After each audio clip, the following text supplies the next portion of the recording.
Hello and welcome to Essex Days. Essex Days. Yeah. My name is Hedley and I've forgotten your name. Who are you? Dave. Dave. Yeah. Let's roll the music.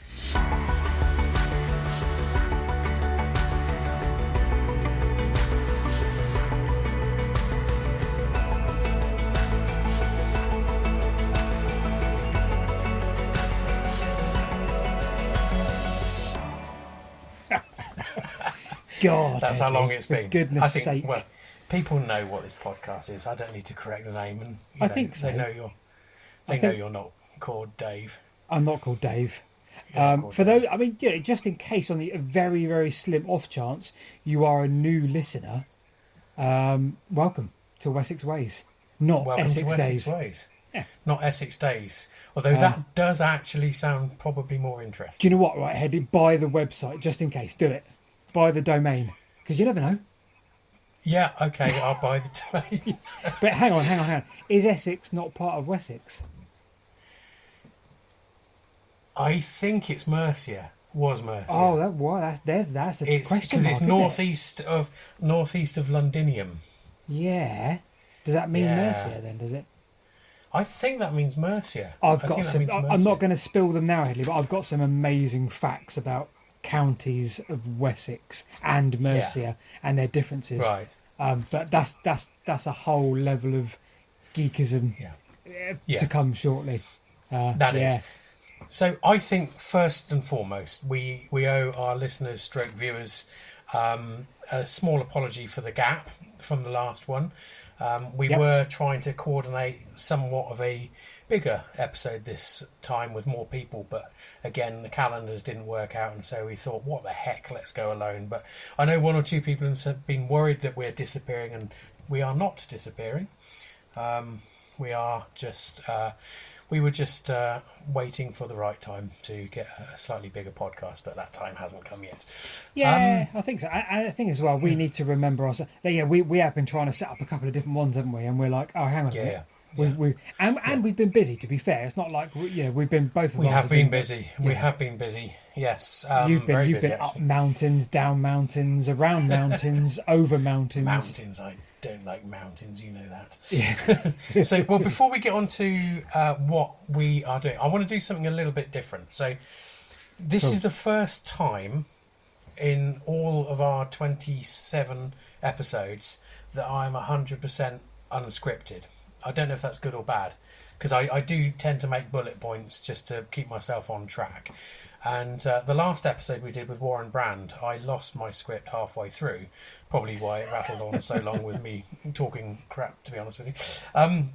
So what I'm going to do this time is, it means I haven't got a treasure hunt destination sorted. What? No, never fear. Goodness. Never fear. So what I'm going to do is, whilst we are effectively live recording, I'm going to ask the good people of Twitter to provide an idea for my talk. So I will do that now. So I'm on Twitter. This is like a James O'Brien mystery hour when it's like live, isn't it? I am currently live recording Wessex Ways. Can anyone recommend a place to talk about later in the podcast, please? I mean, if this works, Hedley, we should do this a regular thing, shouldn't we? Yeah. I think this could be a regular feature if it goes well. If it goes terrible, it should still be a regular feature because, hey. Okay, so I've posted that. Yep. And what we will do is we'll look at. Don't you look at it, obviously, because that will wreck treasure hunt. I will not touch Twitter. When we get a reasonable suggestion, I will delete the tweet, and we will work from that. All right. So there we go. So Mr. White, you're gonna talk about a subject you don't know about potentially. This is fun. I like this. That's generally what I do on here. Yeah. But before I do that, I'm going to pour myself a pint of Hobgoblin Ruby. I'm not sponsored, obviously. I think they're shutting down anyway, so they definitely wouldn't sponsor. But yes. Okay. This is not a paid advertisement. Is that what we need to make quite clear? Yeah, quite smells good. So before I start wrecking the airwaves with my diatribe, what have you been up to the last few weeks? Well, it's the last couple of months, isn't it? Really, Ed? I just looked at the videos that I've been doing and how I've been keeping myself occupied, and it's kind of fair to say that what we've been trying to do lately with the YouTube channel is kind of like talk to people that have a subject that they're passionate about, and that may well include the writing of a book. And Hedley, what are you doing? Did it not go well? No, it went bad. I've Really? got bits in my pint. Sorry, I am listening. What in your pint? I don't know. I don't know what I've done. Carry on. I'm just picking. No, that's fine. What a disastrous start to a podcast. This is terrible entertainment, Hedley. That's terrible entertainment. Terrible. Yeah. Carry on, boy. I am listening. No, we've been doing things that are either, what I really enjoy doing is helping people like promote a book or a specific topic, because not only does it give me a topic, but I can also feel like I'm helping someone push a book or push something that is totally related to the channel, and I've really enjoyed doing that and would love to do that more. And it reminded me, because when we said this is not a paid advertisement, that's kind of what I've been doing with the people. So I'm not charging anybody any money to make a video on their book and promote their book, and I've trying to been highlight that this is not a paid advertisement. I just love this book. I mean, we even did it with John Moses, the Right to Rome campaign. We had him on, we did an interview with him, 80,000 views. He promoted the book that they've done, Wild Service, I think it was called.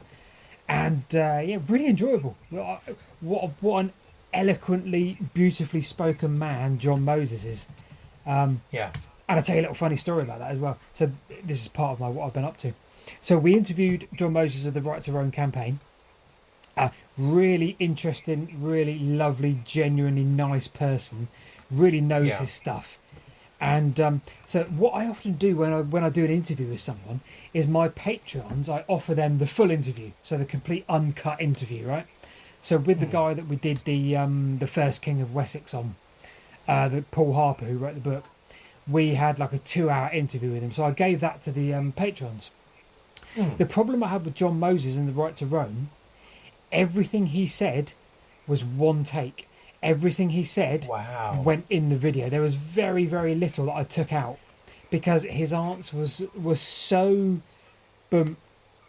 like to the point, beautifully worded, beautifully spoken. I'm like, I got nothing to give my Patreons. I felt really bad, because normally you have like an hour's interview. He was very eloquent with it as well, wasn't he? He's such a lovely, genuine person, and the way he comes across on screen is clearly him in real life, as it were. And he's such a nice guy.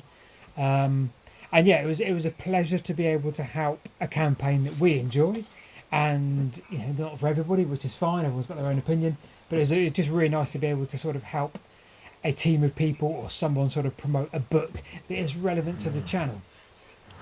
So we've got more of those planned. We've got some more collaborations planned with people that have written books.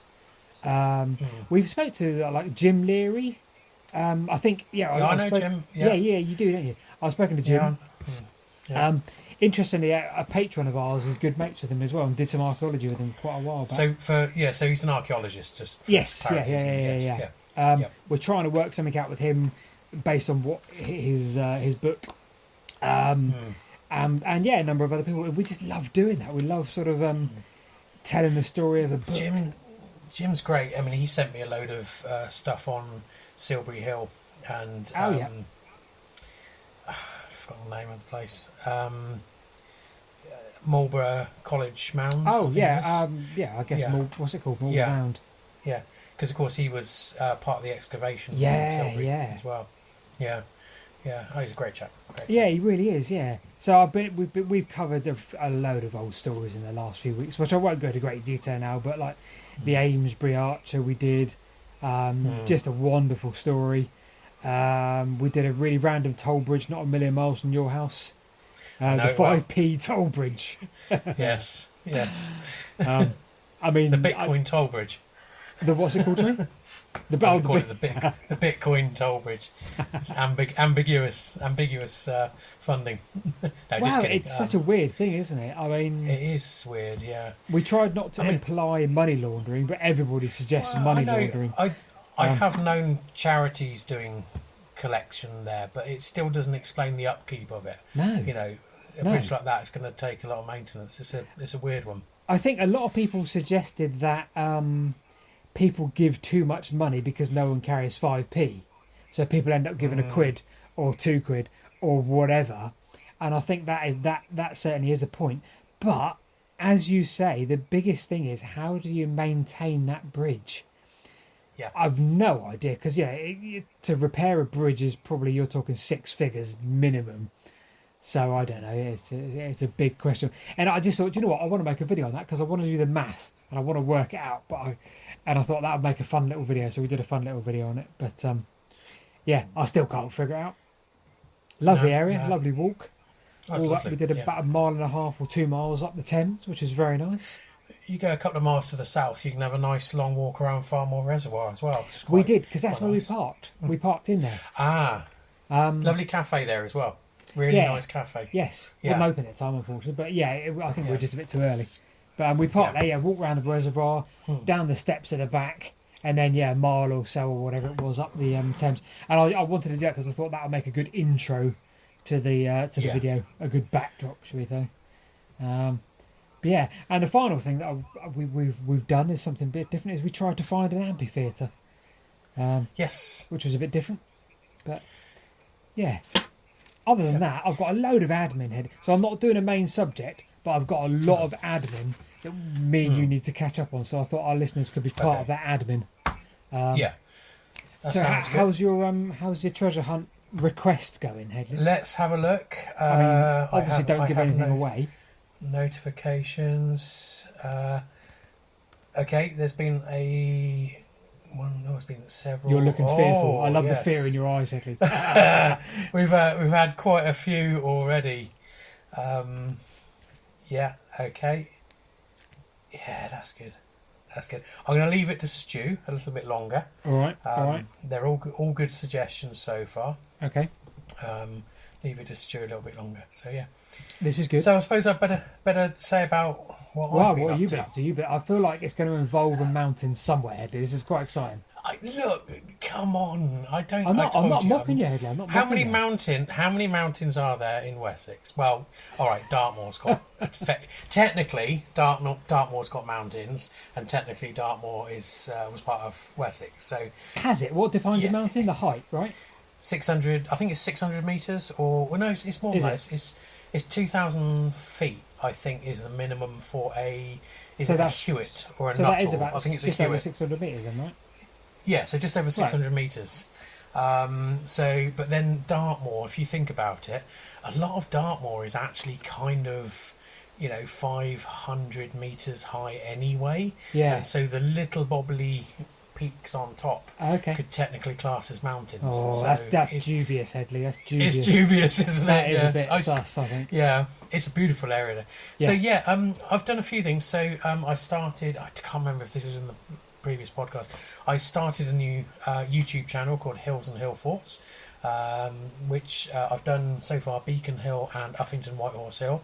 I'm going to be going with Warren Brand on the start of July to record Tan Hill as well for that. So that's quite exciting little thing. And it doesn't focus on kind of necessarily the history element of it. It's more about how practical is it to get there to park? Is it worth climbing for the views? That sort of stuff. So it's the practical side of it. Yep. I did So I did a walk with Tweedy. He released a video which is the ancient ridgeway beyond the sanctuary. Yes. You tried to trace it properly, didn't you? Yeah. What a fantastic day. What a brilliant day. My one regret is taking the car, to be honest with you, because we got halfway through the walk and it was a good 10-mile walk over some fairly brutal hills. And of course I've got to go back and get the car, whereas he's carrying on down to Salisbury Plain. And so halfway we met up with David Carson at Alton Barnes, and then I went back to the car. And then I drove to the end to meet up with Tweedy, who was just finishing his video off, and it was a lovely evening. we're on the edge of Salisbury Plain, so there was gunfire in the background, and all of a sudden these what looked like World War One tiger moths all came roaring over our head, with a clearance of about 40 foot while we're trying to film the video. But it was wonderful, and we had lunch at the northern source of the River Avon, the Wiltshire River Avon. Yep. Where it's this group of trees between Alton Barns and Alton Priors, and the water literally bubbles up. It's how you'd imagine a spring to be. And so we sat down and he cooked macaroni cheese, and we had some 2019 Gevrey Chambertin wine, which is very, very expensive wine.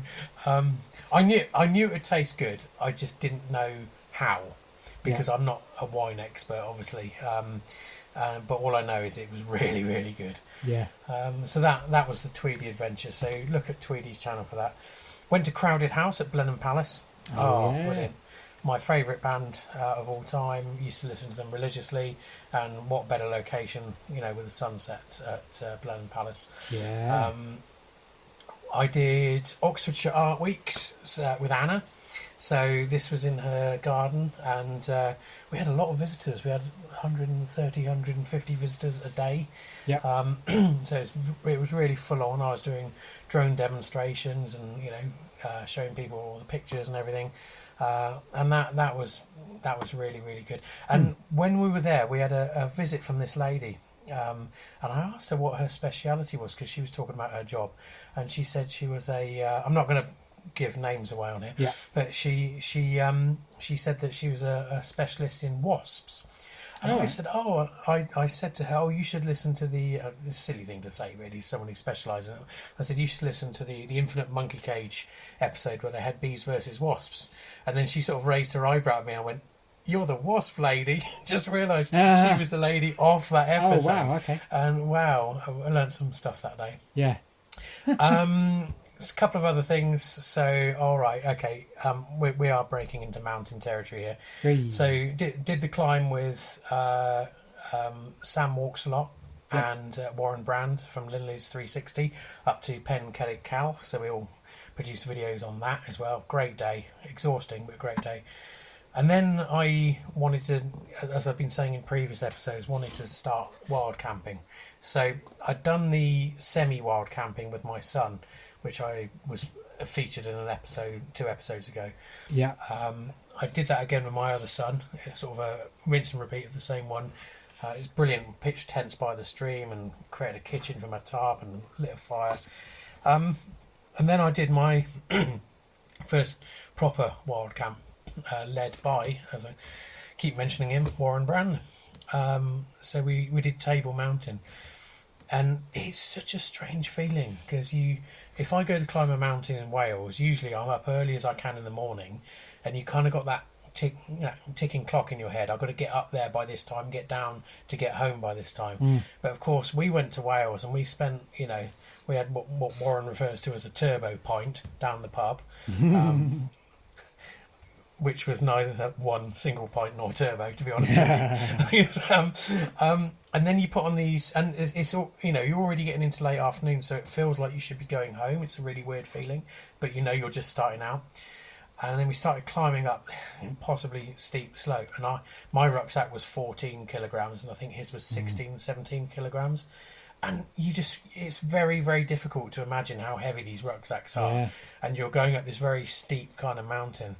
But we pitched on Table Mountain, and the view, my God, it was amazing.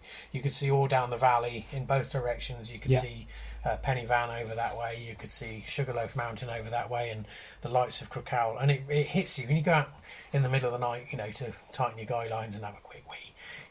I got out of the tent, and it looked like the grass was glowing. And I was like, oh, well, that's a bit weird. So I reached back into the tent and put my glasses on, and realised it wasn't the grass glowing. I was actually standing on the edge of a precipice, and they were the lights of Crookowl below me. So you get some really weird feelings like that. But it was a great trip. I've now broken my my wild camping virginity, so to speak, and it was a great experience. I'm not overly keen on the bathroom arrangements, but that aside, it was a great experience, and I'm doing it all again tomorrow. I'm going to Dartmoor to camp on a Great Mis tour with my son. We've got some river samples to collect for his degree, and then we're gonna lock them up in the car and head up into the hills and throw the tents up. Yeah. So I got a new tent. So a new tent, not the new tent. New tent, not the new tent. That's now the old tent. I've got a Swedish import, but I feel like you've got a lot of tents, Eddie. I feel like you've got a lot going on. I think I've got 9 tents now. Oh my god! So I'll just check my missus, doesn't it? You never know. used to be bikes, but now it's tents. But yeah, no, this latest one is good. It's no messing around. It's a proper dedicated winter 4-season mountaintop tent. Yeah, right. So it's good. Yeah, had to sell a child and a kidney, but it keeps me safe. I think that's about it really for me. I've done a few other bits and pieces, but nothing of any interest to anyone. Yeah. So, Yep. All right, I'll tell you what. Check Twitter. Yeah, let's do a quick check. See where we are with that. I'll waffle about TikTok. You do that. I'm going to waffle about TikTok because I'm going to start my admin because I've got a few things to tick off that I want to let everyone to know. Because these are the die-hard fans, of course, that are listening. So for the last year, literally a year, right? There's been a fake Paul Whitewick on TikTok, right? Which you think is fine because you think, okay, let them get on with it. They're not earning any money, blah, blah, blah, blah, right? But then, this guy called Paul Whitewick, whoever the hell he was, he starts ramping things up, right? And he starts nicking my videos in full and posting them on TikTok in full, right? So he's not just doing little snippets here and there, like little shorts. This is a year ago, remember, right? So he nicks the video. He then puts it into 3 parts and goes part 1, part 2, part 3, the full video. So each of these parts is like 4 or 5 minutes long, right? So there was plenty of like you in there. There's me, obviously. There's all sorts going on, right? So a lot of people complain for me. This is the first step, right? So I did quite a few reports. This is me. He's impersonating me. It's wrong. He's nicked my content. And you do that 100 times, right? And they just say, no, we cannot see any issue. We cannot see any issue. And you're like, what? Anyway, so then you have to go legal, right? So you have to fill out one of their legal forms. So to fill out a legal form on TikTok, because at this point I'm thinking, okay, this is annoying because he was getting views, nearly 1 million views on some of my videos. So I'm like, this isn't on. If he was just like nicking a few bits and pieces, whatever. But this guy was getting like millions of views on my bloody videos, right? Anyway, so I'd go legal and I'd fill out one of their copyright claim forms and do it all properly, right? And you fill out who you are. You have to then send screenshots as proof of yourself logged into your own social media, such as YouTube, where he nicked it from. You have to give them passwords, but you need a screenshot of you logged in. So you can prove that's you logged in, right? You have to send screenshots of your other social medias so you can prove that it is you logged in, so they can see the logged in screen, not a password or anything like that, so it's all good. Then you have to say what your TikTok account is, the TikTok account that's copying you, how you know they're copying you. Or honestly, it's like filling out a tax return. A lot of stuff going on. So I did this. This is like 3 months ago, right? And they came back and they said, sorry, you've missed off what account is copying you. And I'm like, no, I didn't. It's there. They even send you back the form that you filled out, which has the name of the account. They're copying it. I'm like, it's there. So anyway, I fill that out again. I do it all over again because this guy's getting millions of views now, right? And they come back and they say, no, you haven't done it properly again. I'm like, oh my God, right? So this is going on for a year, 365 days. Then, about 2 weeks ago, I got an email. Hi, this is TikTok. Would you, Paul Whitewick, we've noticed your YouTube channel. Would you like to monetize your YouTube channel over on TikTok? And I'm like, whoa, okay, this is interesting. So this is an email to me, genuine email to me, to my email address, from a genuine email called monetization at, or something like monetization at tiktok.com, right? So it looks like a genuine email. So I'm like, all right, I'll test the water here. I'll say, I'd love to monetize my stuff on TikTok. This sounds really interesting. can you tell me more? So I'm reeling them in a little bit here, yeah? So they say, yeah, oh my God, they get really excited because this guy they want is going to monetize on their platform. And they say, oh, by the way, sorry, there is a fake Paul Whitewick. So I'm not prepared to move any further forward until this account is deleted. And within 24 hours, that account was deleted. How shocking is that? I mean, just ridiculous. So the final result of that is now, if you do see me on TikTok, it is me on TikTok. So Paul Whitewick, basically at Paul Whitewick. But what a palaver that was, Hedley. Honestly, I can't tell you it's a bit stressful because you imagine basically someone nicking your photos, putting them on something else as their own work. You'd be like, hang on a minute, that's my. I know that's my photo. It's just it's not that they're making money or whatever. It's just the fact that they're nicking your stuff that you worked hard on. You worked to get that photo, you worked to get that drone shot or whatever, and you planned it all and you did all the things you do, and someone nicks it and passes it off as their own work. And I bet it's technically not illegal as well. Well, they say it's illegal. TikTok admit that it's illegal. It's against their community guidelines. It's just their crap. It actually do. You can report it all you like and they do nothing about it. But until they want you, you can't get anywhere, which is pretty shocking, really. But anyway, so this fake Paul Whitewick, I think he was, has now been removed, and I've started posting my own stuff because I just thought, well, the more active I am, the more easy it will be for me if it happens again. So I've just been posting bits and pieces here and there to see how it goes. But yeah, I feel too old and grumpy to be on TikTok. Me too, Hedley, but I thought I got to do it. I suppose you're a sort of celebrity, so I suppose you've got to have all bases covered. But it's I don't know. I agree with you. I completely agree with you. I'm only doing it just in case, because they say it's easier to get people off if you're active. So I'm like, fine, I'll just do it. Okay, fair so enough. I'm just going to do it. I agree with you. I don't think it's really got any legs, but But the irony is, TikTok are trying to copy YouTube because they want long form. How weird is that? We're all thinking that shorts and reels are the way forward. Yeah. TikTok are now saying, no, the way forward is now long form. We want your long videos on our platform. It's like, what? Really strange. Yeah, really strange. Really so strange. That is item 1 of admin ticked off, Hedley. Done. Yeah. Have you got another one, or should we go back to that? Entirely up to you. If you've got a really good location, we'll do treasure. Okay. So we've got a location, but we can push that till later. All right. I was going to just mention. Yeah. Something I think probably overdue on this channel is weird and wonderful village rituals. Oh, so I like I've been reading through this. So which do you want to hear about? So we've got the Straw Bear Festival in hang on. Whittles. I want to hear about as close to death without dying as possible in a gruesome. The cheese give rolling. Me some Game of Thrones. Right. Sex, drugs, and rock and roll. Give me the violence, Hedley. Something bad. Give you sex, drugs, and rock and roll. I mean, not personally. Well, I've got Gloucestershire cheese rolling. Yes, that's it. That's exactly what I'm talking about, Hedley. So is it Cooper? So here, Cooper's Hill in Gloucestershire. The locals have a cheese rolling and wake race. So crowds of people come to watch and participate. A traditional Gloucester cheese is rolled down the steep hill while competitors race after it.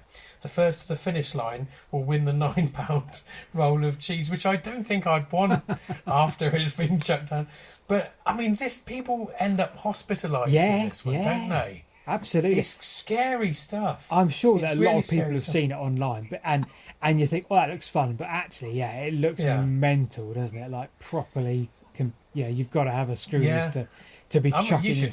You should cover something like this on your channel. So another one is the worm charming at Williston. So this is in the large village of Williston, Cheshire. So we're a bit out of Wessex here. Yeah. A heavy competition takes place. This looks like it gets quite serious. Players use a garden fork and music to entice worms out of the ground. The competition is 30 minutes long with strict rules. The individual with the most worms receives a gold trophy in the shape of a rampant worm. Rampant? I mean, this is about as British as you can get, really. Yeah. Isn't it? I've never heard a worm described as rampant, if I'm honest with you. Yeah. There was the one I was looking. Why do worms come out of the ground? Hmm. I mean, they churn the soil up, which is a good thing, Yeah. right? But what's there? Yeah. What do worms eat? Do they eat seeds? Do they just eat the soil? Do they get nutrients from the I soil? don't know. Because If worms anyone- are like the most important thing ever, aren't they? Worms are like bees. Yeah. You know what I mean? In terms of like regenerating and So if anyone's got any ideas on what worms eat, I feel this is the bottom of the internet here. But Well, if anyone's got any ideas, I what feel like, do worms do? Yeah. Yeah, I feel like worms are as important as bees, but below the ground, right? Worms But you are don't. like. We don't know how, do we? But yeah, exactly how, why We they're don't important. know Because they how are, they're but why? important. Okay, we need a wormologist. So there's the wife carrying race in Dorking. Heard of that? Yeah, heard of that. Yeah. So women are Okay. carried for 380 metres on the backs or in the arms of their husbands. That sounds very Viking in its kind of hurling the silver. Where's the one that I wanted? I've forgotten. What about the football ones where they go from village to village with the football, but it's not just football. It's like brutal. It's not football. It's by any means you get the ball to your opponent's village centre, right? Yeah. Do you know what I mean? I can't remember what it's called, but Chuck it in an Uber, something like that. Tie it to a drone. Yeah. but there's like And then- 500 people on each side, just like a Yeah. mass brawl. Yeah. And then we've got the Straw Bear Festival in Whittlesea. Traditionally, a man dressed in straw entertained by the villagers by dancing through the streets. And today it's become a week-long event with dances and concerts. At the end of the week, an anxiously awaiting crowd watches as the straw bear is burned in celebration. Hang on a minute. They burn a bloke. A straw. You see some. No, these are. It shows pictures. It's actually men walking around dressed in straw. Right. Yeah, that's Okay. a bit weird, isn't it? You read all of that, and all we can hear is locals complaining on Facebook groups about road closures for a week. Yeah. I didn't have notice of that. Oh. Yeah. Oh, you've got your Whittlesea accent down to a T there. Yeah. So, go on then. What's your next bit of info then? All right, next on the agenda of admin, because we've got a lot of admin to catch up on. I've got, now people have had this for a year, but I've got yesterday, I don't know if you've heard of this or not, but A/B thumbnail testing. I've now got it, right? So the one first tip, and I love to give a few YouTube tips, Hedley, from time to time. Okay, yeah. But the first tip I always say to people is your thumbnail, right? So your thumbnail is your book cover. It's your window shop front. You need to grab people's attention with your thumbnail, right? So anyway, getting your thumbnail is the best thing ever. YouTube now do a thing where you can put in up to 3 different thumbnails, right? As your video goes live, YouTube analyzes the stats on each thumbnail. So it says this one's being clicked a lot more than this one. And after like 4 or 5 hours, you can look at the results of their testing, A/B testing, and you go, right, that thumbnail is getting 70%, that thumbnail is getting 30% of the views. So you just switch to that thumbnail. Genius. Now, I know people that have had this for a long time, but because they roll stuff out slowly. But now they've rolled it out fully, and I've just got A/B thumbnail system. I thought it's a bit, it's worth a mention because people underestimate how important the thumbnail on a video is. And now I reckon I now take around about 2 hours to design a thumbnail. So when you see the thumbnail on a video, you think it's just a picture and a bit of text and me going, it's not. And you can tell it works. Great example is the Silbury Hill video. So not only did I take that picture, which really worked, but then Rebecca worked with it in Photoshop. So she gave it some different light colouring and all of this. We spent hours doing that thumbnail, but it worked because that video is now 904,000 views. So get your thumbnails right, and it pays dividends. Knocking on the door of 1 million there.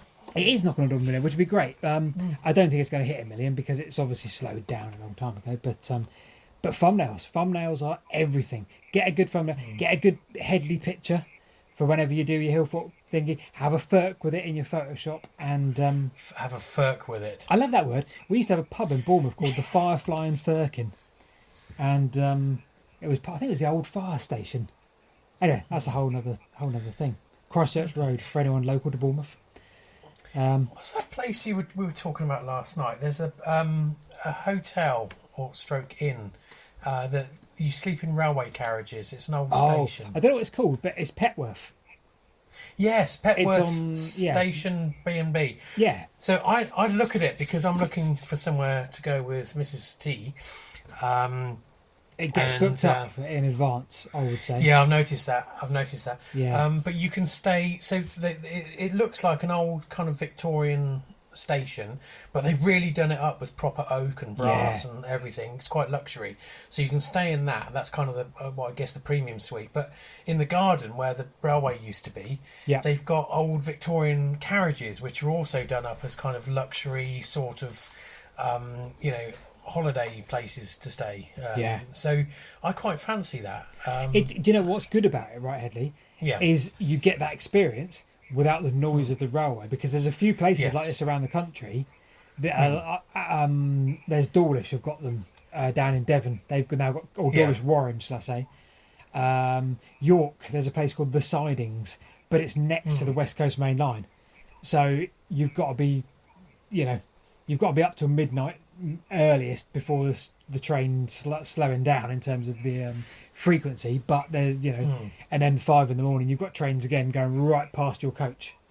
But that the Petworth is genius because it's on an old abandoned railway. Wow. Yeah, super stuff. So that gets booked up, but go for it. Cool. So we've had a very big response on Twitter. Really? About places to talk. I've now taken the tweet down.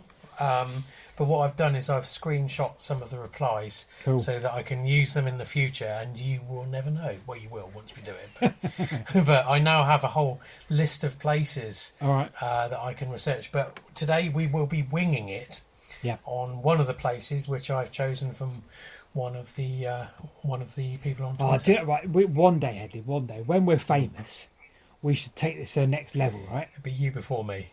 Well, either way, whatever. We should take this to the next level where you do that. We get like a random phone number that's just used for this, and you put it on Twitter and say, right, ring this number now, and we could do a call in. I feel like we're on a radio show. How cool would that be? I just noticed you are the new Noel Edmonds, aren't you? You've even Noel got Edmonds. a beard. Yeah, I don't know about You are basically no. It's going to be Paul. I've got a crinkly bottom, if that's any help. Paul Whitewick's house party with his crinkly bottom. Would that be cool to do a little phone in? That'd be so cool, wouldn't it? Yeah. We could get people to ask us questions live. AKA Andover. Right. And there'll be something in there somewhere. Oh, that's good. Yeah. Right. Should we? Do you reckon we should do treasure hunt then? All right. Okay, so this is where I've got. I mean, are we in Wessex? Are we actually in Wessex? Oh yes, this is within Wessex. Yeah. Bear with me a sec. I just need to change the screen. By the way, Hedley, just a heads up. If I look like I've been playing golf today, it's because I've been playing golf today. I don't like golf. I should just put that as a statement.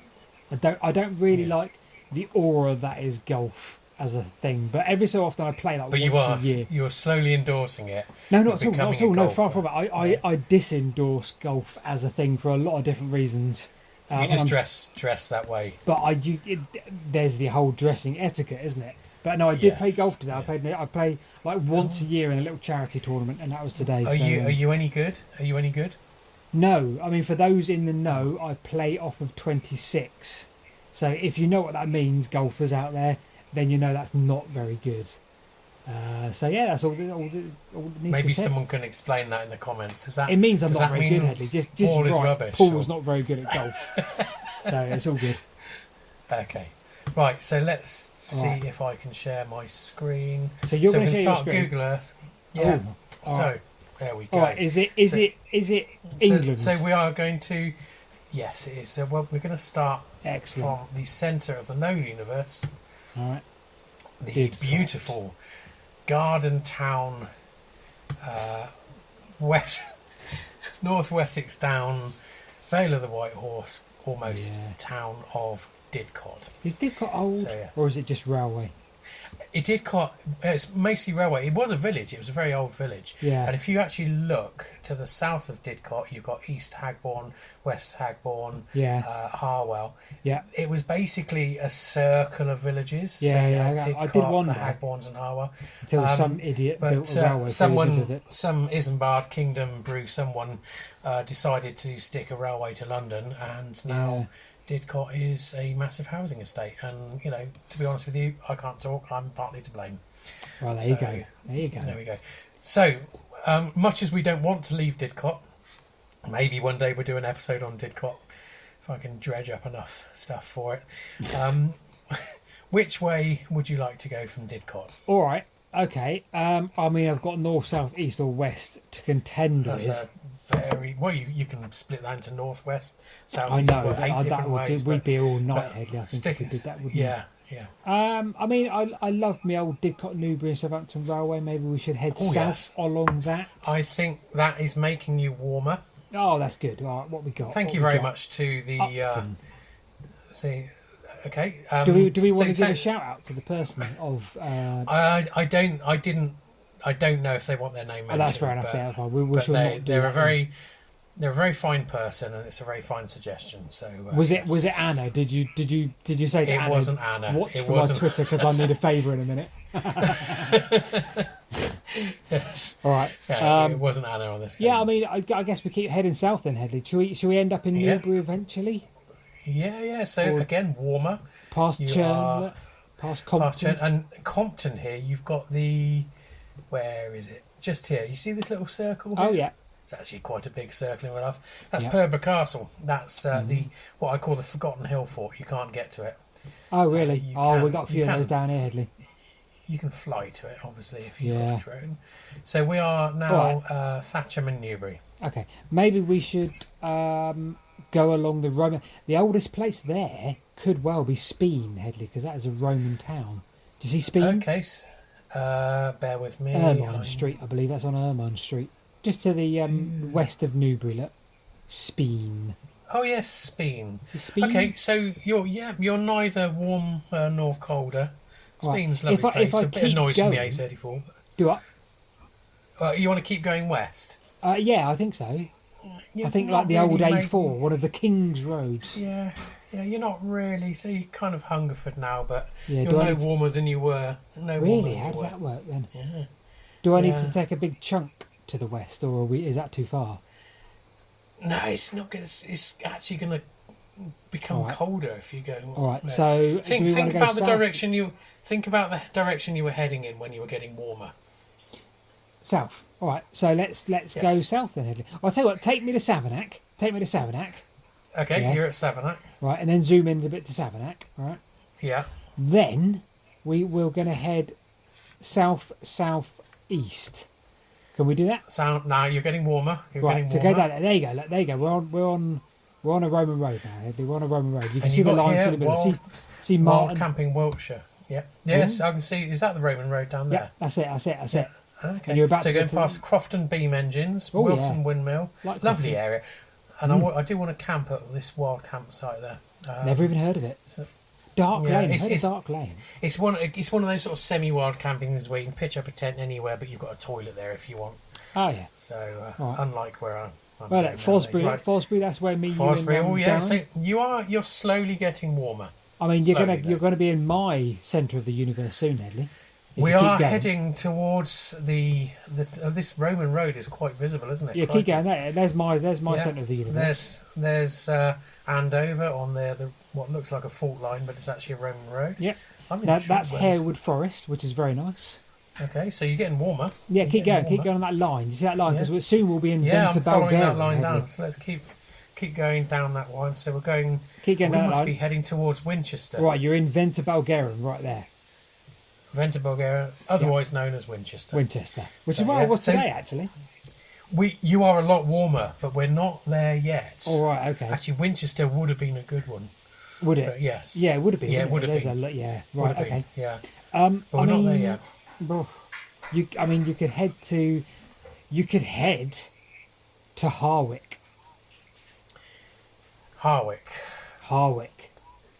Now Harwick is Southampton.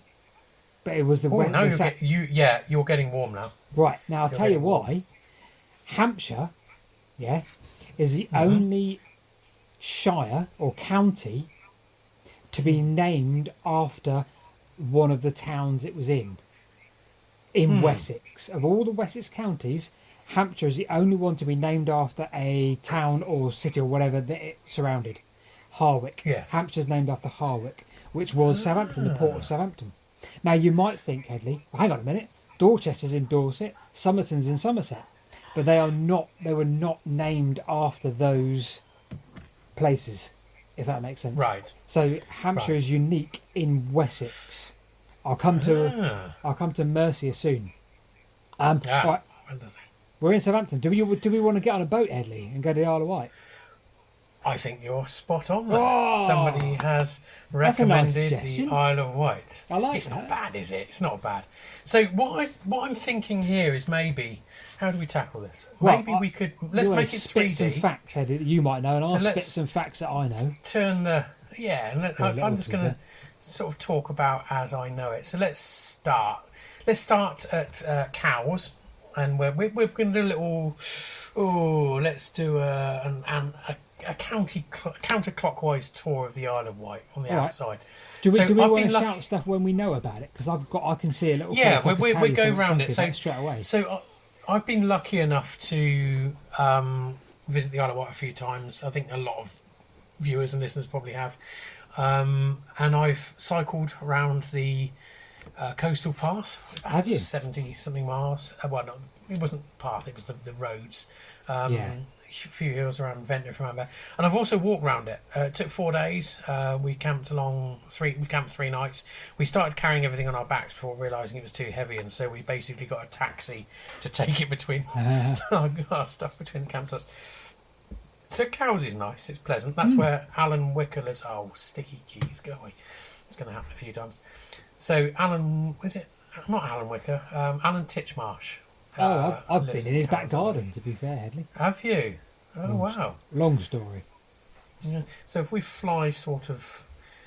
Well, tell Hedley, wait. Go, just do me a favour. I'll just throw a little fact at you. Go back a tiny bit where you were, just tiny bit more. Right, stop there. Go down to Egypt Point. Yeah. And there should be a house. It's called Egypt House, I think. Yeah, that big house. Right. Oh, just there. In their front garden, somewhere there, maybe to the left of the house, a shaft was sunk of about 200 foot. I wonder if it's there. Straight down to look at the soil and the substrate and what it was, because that was part of one of the 3 failed attempts to cross the Solent by tunnel. But there you go. I didn't know that. Okay, fact, so going along, what I'm trying to find is this nature reserve, isn't there? Let's go. Whippence Farm. Here we are. National Trust, Newtown National Nature Reserve. This is lovely. This really is lovely. So this is the place I visited here last summer, and this is, for me, it's great because it's the place, I believe, where they release the white-tailed sea eagles. Okay. So they release 6 a year, I think, here. And these birds are huge. They got, was it 7 or 8 foot wingspan? I think it's the males, which is basically they're the size of a flying car. And I think a few of them have died, but there is a website where you can track them. Someone might be able to put that in the comments. Obviously it's not live tracking, because there are certain people who don't like these birds because they do tend to kill livestock, and so you can trace them, but it's about something like 2 weeks behind. It's a lovely place. There's lots of boardwalks you can walk out on. It was very hot when I was there last, and I've also sailed a boat into here. Hayley and I went sailing. In fact, my parents did as well, and we sailed the boat into there and moored up for lunch. Absolutely beautiful place. So moving around, so Yarmouth, here we go. Yarmouth's nice. So I've stayed near Yarmouth, closer to Totland. This is a lovely little harbour. It's beautiful. I've missed the pier. Crikey. Somewhere along here there's a huge pier. It doesn't matter, but that's worth visiting anyway, apart from the parking arrangements. Yarmouth's quite nice, very sleepy sort of town. A couple of nice pubs in the middle of it, and again, Yarmouth Pier itself, very nice to go out on the sunset. And this is where the Waverley docks. When she's doing her tours around the Solent and such like. Beautiful place. So then you've got kind of another, here we are, Fort Victoria. So further along, so we're heading sort of westwards. Fort Victoria. So I don't know a heck of a lot about it, but it's very nice. So let's have a look. Fort Victoria. Well, I'm gonna look at mine for a second whilst you're doing that, Hedley. You keep on going. Yeah. I've just flicked to a map as well. Yeah. Okay. It hasn't really got immediately anything about it, so we won't mention it. All I know is it's a lovely place, and you've got these lovely woods to walk around at the back, and you can sort of sunbathe here as well. It's just a beautiful place. You can watch these boats going by. So further around, there's a caravan here. Just here, this is where I stayed. But you're right by Totland. Totland's gorgeous. And there's a really lively cafe. As you go down Totland, it's kind of a sort of valley shaped. And just by the sea, on the right, just before you get to the sea, is this lovely cafe place. Now, I think the food was a bit slow when we were there, but the food was good. And the views of the sunset looking out over the bay to the west was absolutely gorgeous. So, yeah. So, let's go round a bit quick. Whilst you're there, right, I found it, Eddie. Found it. I'm looking at my screen now. Found it. Just next to Yarmouth. Yeah. So between Yarmouth and Freshwater. Yeah. Now, this is Freshwater. I can't show you my screen, but on the Bartholomew 1907 map, there is a railway tunnel going under the Solent. Oh. Actually mapped, coming down from Lymington. Wow. Lymington on the mainland to Milford, underneath the Solent, and it comes up between Yarmouth and Freshwater, and it was mapped. So that's how serious they were. That sounds like it is actually at Fort Victoria Country Park. Yeah, so between, because you got this is Hurst Castle here, right? Yeah, I think, so Hurst Castle, which is damaged recently by waves, the war was, but that's a beautiful place. So see Hurst Point. Yeah, that's where it's going to go underneath. So almost centre square there, where your mouse is now. So technically, it would have gone under there. The closest point is somewhere here, and it would have gone under there. Yeah. Okay. Yeah. So that's the closest part of the Solent, isn't it? Yeah, which makes sense, doesn't it? That makes sense. Yeah, it makes sense. So moving around, let's go beyond Totland, and we have obviously the Needles. One of my most successful pictures was from here. So I was on a boat. I launched a drone. Try and recreate it on Google Earth. I don't know. See, that's where you don't want your drone to return to home, do you? If you're on a boat. No, you don't. I do know one person whose drone went into return to home mode and they launched from a boat, and of course the boat had moved on, so the drone went back using GPS to where it took off from and ended up in the drink. But, I always do manual landing, especially when I'm flying from away. You can do a dynamic return to home point, but then as soon as I say stuff like that, we're going to bore people. So the Needles is wonderful. As you say, always windy. In the lighthouse at the end of the Needles, recently there were some blokes staying there, and they were posting beautiful pictures, looking back towards the Needles on the Isle of Wight Facebook page. So this was a good choice. I think this was a good choice. So moving along, you've got this section up here. I've forgotten the name of it, but very high up. Very windy up there, and then you get round. So we're now on the southwest side, Freshwater Bay. Gorgeous. Some really strange activities happen down here in Freshwater Bay. It's a beautiful place, but there's always something strange there. There was kind of this bus, which was kind of a nightclub last time we were there, which is really, really strange. But yeah.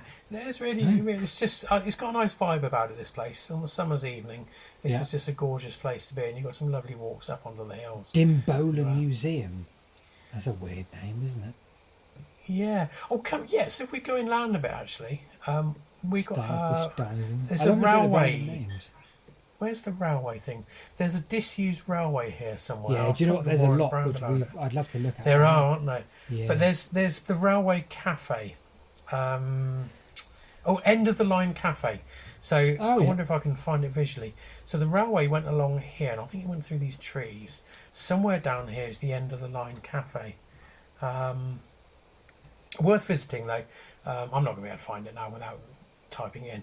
But you've got some beautiful places to walk around here as well. I think you're there. If you go to that cafe. Eddie, zoom in a tiny bit. All right, now go forward a bit, up north, if you know what I mean. Up north. Yeah, now zoom in again. Ah, that looks like it. I think it's there, because that's the end of the line. See the Western Railway? Yeah, that's it. Yeah. So yeah, there somewhere, you can't really see it. End of the line cafe. So a nice day out is to have some lunch there. Again, not paid to say this, didn't know we would be here. And I think the railway comes around here, and then you can walk around past like the Western Yar Lake and all of that. Absolutely gorgeous. Yeah.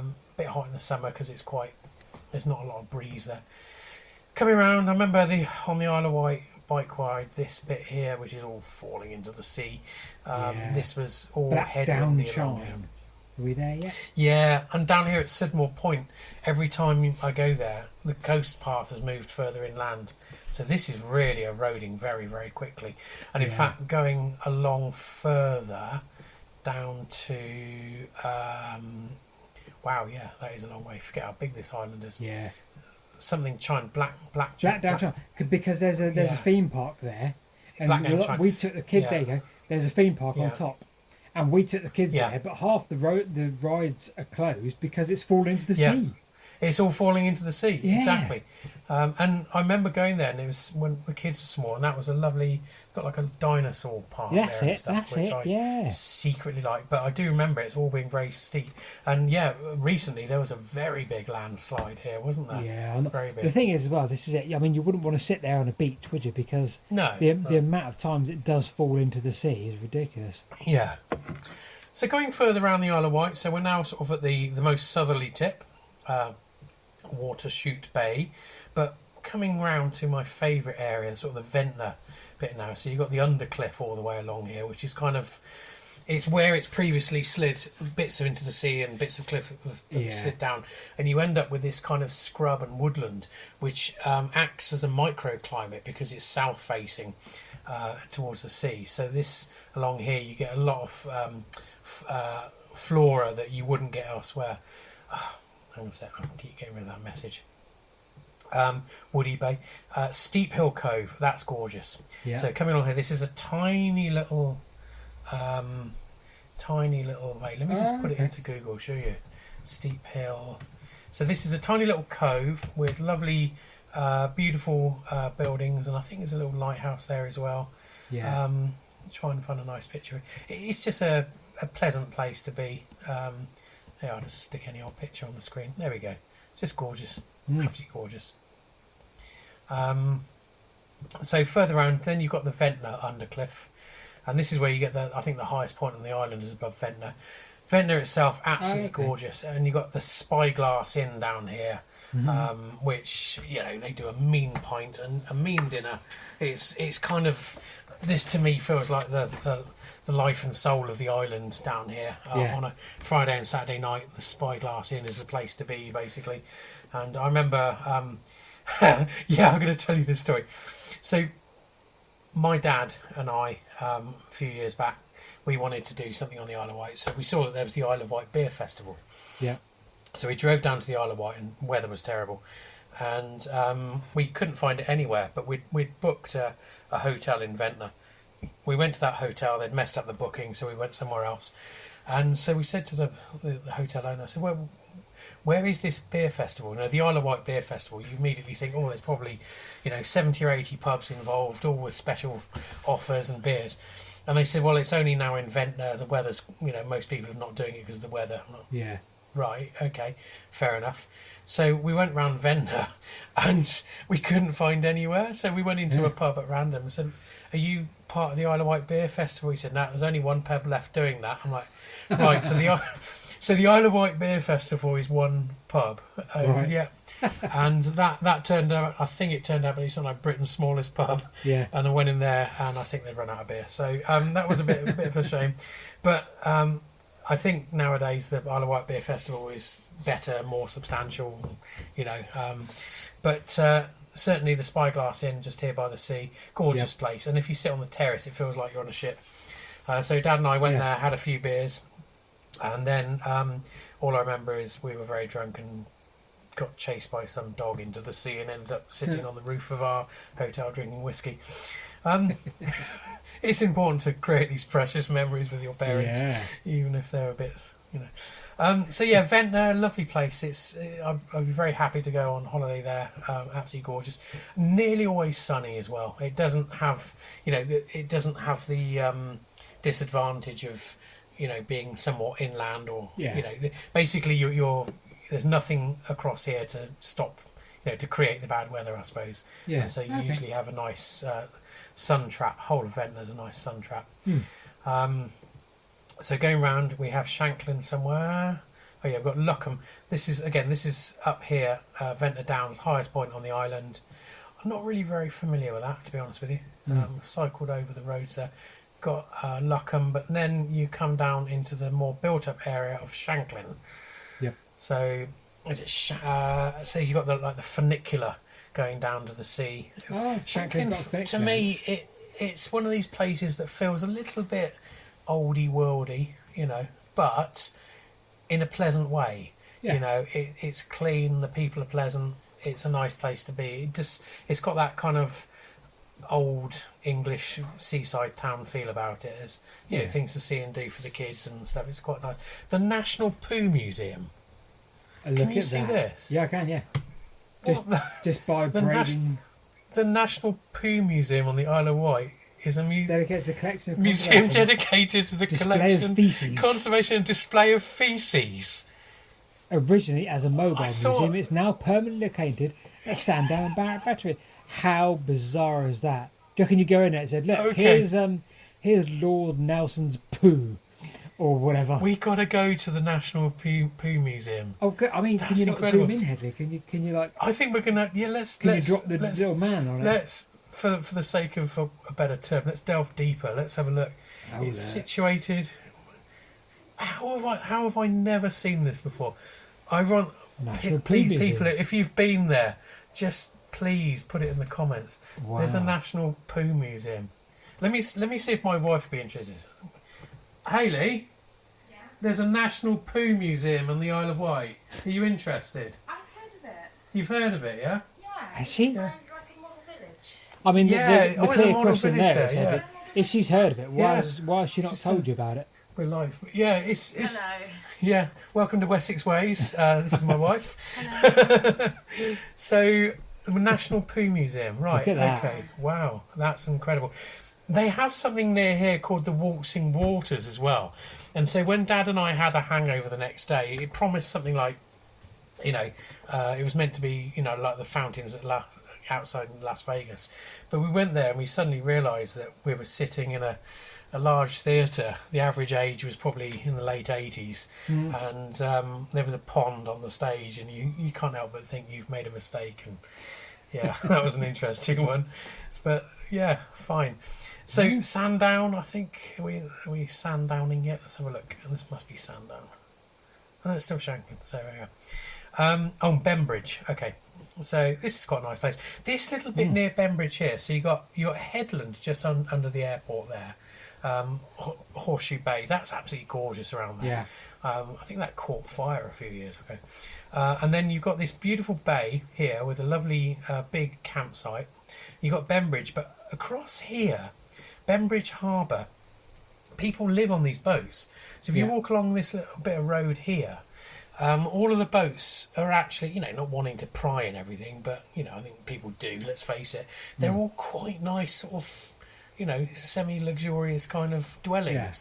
They don't go anywhere, those boats. They're actually houses. I think that's really, really, you know, really cool. Quite like that. And I don't know much about the North Coast along to ride. I mean, you know, on the walk we did, I was really tired here and my feet were shot. And on the cycle ride, we're just racing back to get back to the boat, basically. I don't think it's far, Hedley, because you can ride to cows.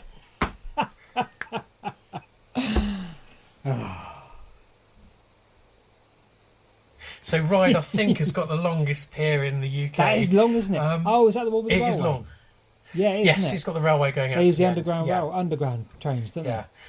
And little tip here, don't ride a road bike down there. You're not supposed to ride bikes down there, I believe. And if you do, you're likely to get it stuck in the ruts and fall over. I bet. But that's it. And then we're back to sort of, we're not quite back. We've got Fishbourne. So somewhere around here, where is it? Fishbourne. Oh, never mind. Fishbourne, yeah, Pleasant Town. That's where the boat goes. The ferry goes back to Portsmouth. Yeah, it's fine. It's, you know, if you like your sailboats, it's a nice area. I think that's about it, really. I think we've kind of done the Isle of Wight there. So great suggestion. Yeah. Thank you very much to the person who suggested it. You know, it's one of those places. I think I don't know anyone who doesn't like the Isle of Wight. I think it's a bit of a national treasure, really, isn't it? Yeah. And it's got a little bit. I think in places it's got a little bit in the summer, a little bit of the Channel Islands about it as well. Yeah. Even though it's, you know, nowhere near there. But yeah. So I think that for me is my impromptu subject. Like it. Episode. That was right. That worked, didn't it? That worked. I still think we need a live call in, Hedley. A live call in to the show. We need to somehow set that up. We need to set that up, don't we? Yeah, I don't know how that would work, but we can do that. We can wing it. We can do that. We'd do a live call in. We could put that out. The great thing is with Twitter, especially because we record these in the evenings, there's a lot of people online and you get an immediate response on everything. It's really, really good. Yeah. So, you know, we do have people, we can get people to call. That's a huge risk, but we can. I mean, we have to give out our own phone number. I could probably get an old work phone or something. I'm sure we've got a spare number or two. And we can have a Wessex Way. Like, we need a little, a bat phone, you know, like under a You've got a burner phone. Yeah. Well, I could probably find one, I'm sure. But yeah, the Wessex Way hotline. Who are you? And yeah, it's like genius, we've got to work it. We've got to work out how to do that. We've got to work out. I think that'd be good fun. I'd like you to talk about or questions about Wessex or something. I don't know. I like this. This could be good, you know. This could be good. Yeah. So have you got any more admin stuff? No, not really. I wanted to say a big well done to Mr. WC21 UK Productions Limited, because I think his channel is going from strength to strength, isn't it? I think he's like twisted things around a little bit now, which work really well for YouTube. He gives us a nice hook at the start, and I think his presentation overall is a lot better. I don't want to say it was terrible at all, because that's not my point. The point is, I think he's really improved and tightened up his production. I think it's really good, really watchable. He's getting quite a following as well. I mean, we did even just the video I did with him, the Watlington White Mark video. Yeah. That got a reaction video in the States. Did it? So I was sitting there watching Americans react to the video that I'd written the script for, and I was in. It felt really weird, and you know, I felt like you're sort of sickly sweet Middle Englander. You know, I'm standing. He's in his tweed. I'm there in my tweed cap, and we're talking about some white chalk mark that, you know, has been scoured out in the hillside. Yeah. And you know, you can just see people in the US just shaking their heads like, "What is this all about? Seriously, what are those guys over in England like?" You know. No, they love it. I love it. But no, it was great. And with WC21, his locations are just getting better and better. It's like he did that Roman Road, the highest Roman road in England. Yeah, I really enjoyed that one. Yeah, I really enjoyed that. That was a really good. Yeah. And he enjoyed it. You could tell. And I think that's a big difference with the videos, is you can tell if someone's in a good location, they're having a good time, they're enjoying making the video, people are going to enjoy watching it. If you're going to look like you don't want to be there, then people are going to watch 10 seconds and forget you forever. Yeah, 100%. 100%. No, WC21, he's going places. He and I are teaming up with Anna Dillon to do a video. Not that I'm trying to freeload on his success or anything, but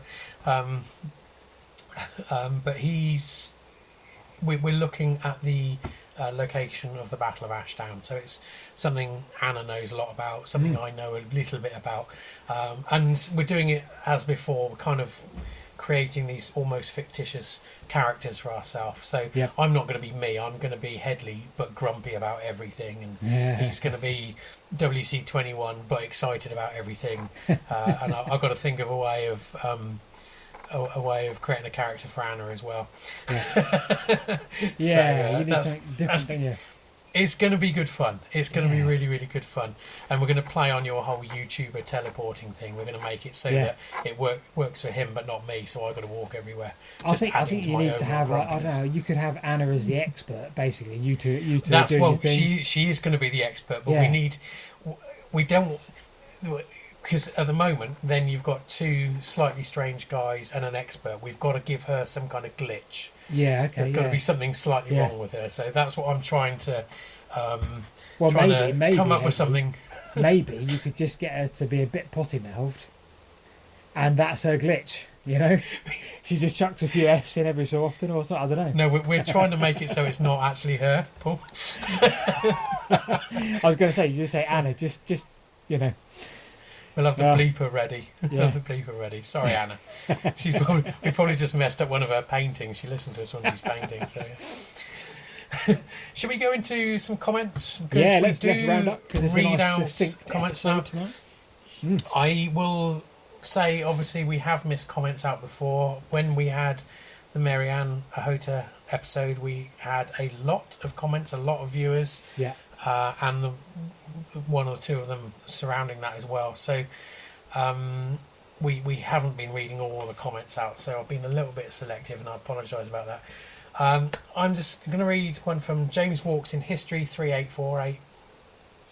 Follow his channel if you don't already. If you like your hill forts, easy man to go and watch. He says, very relaxing viewing as usual, some good positive information. And so that was the one with Warren in it from Linley's 360. Another good channel, of course. Another great video, guys. Great to see Warren on as a lover of all things railway. It was great to hear him talking about his miniature railway that he built. Would love to have seen that. So that's Ian Fleming 6027. Good point. He's Warren's garden railway. I mean, he's been building railways in his garden for decades. He used to do it with his father. When I went camping with him, he's telling me all about it. It's quite involved. It's really quite involved. This is from Camp Life Bushcraft. Really, really recommend. Anyone who likes the outdoors or bushcraft or camping or walking or anything outdoors like that, Camp Life Bushcraft, again, he's your go-to, just like Linley's 360. He's done some brilliant videos. He's been doing it for years. He really, really good. He often does sort of bivvy camping in woods or camping on top of mountains. He's done a lot with Warren as well. Poor choice in beer, but other than that, great bloke. So, running joke, don't worry.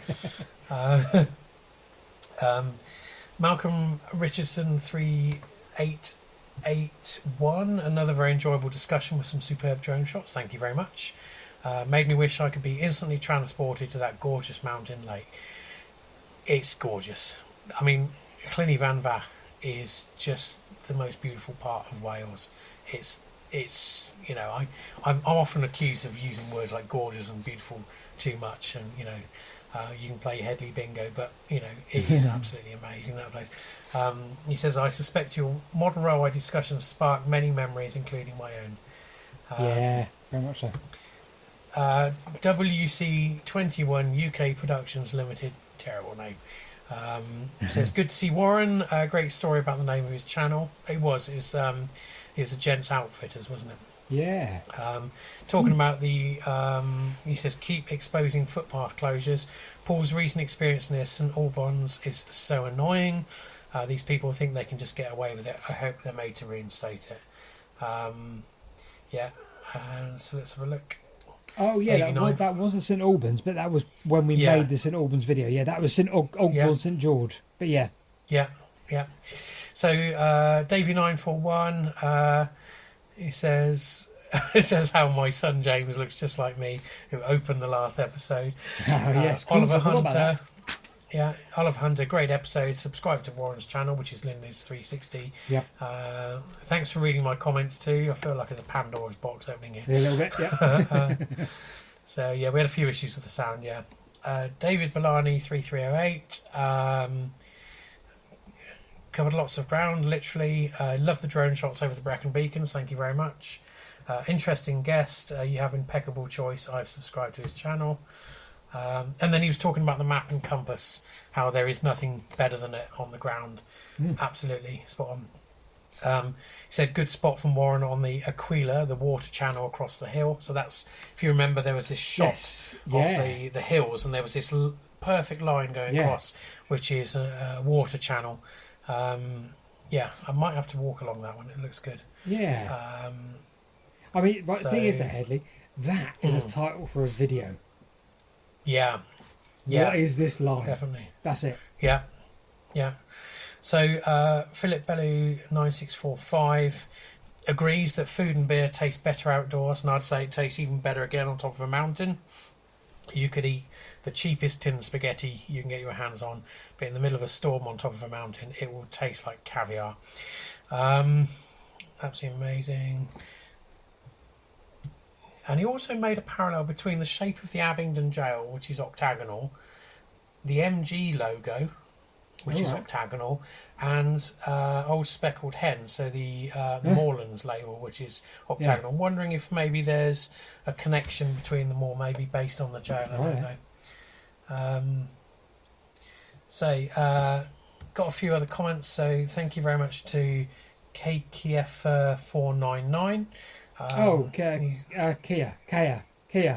Kia's a patron. I call him Kia, and he always tells me I'm wrong because I am wrong. Yep. How bad is that? Yeah. So I now deliberately don't spell Kia's name correctly. Yeah. Love Kia. So he He's says, German, I believe. Stonemason. Oh, wow. Okay. Yeah. Well, he loved. I think Linus 360 was a great guest. Totally agree.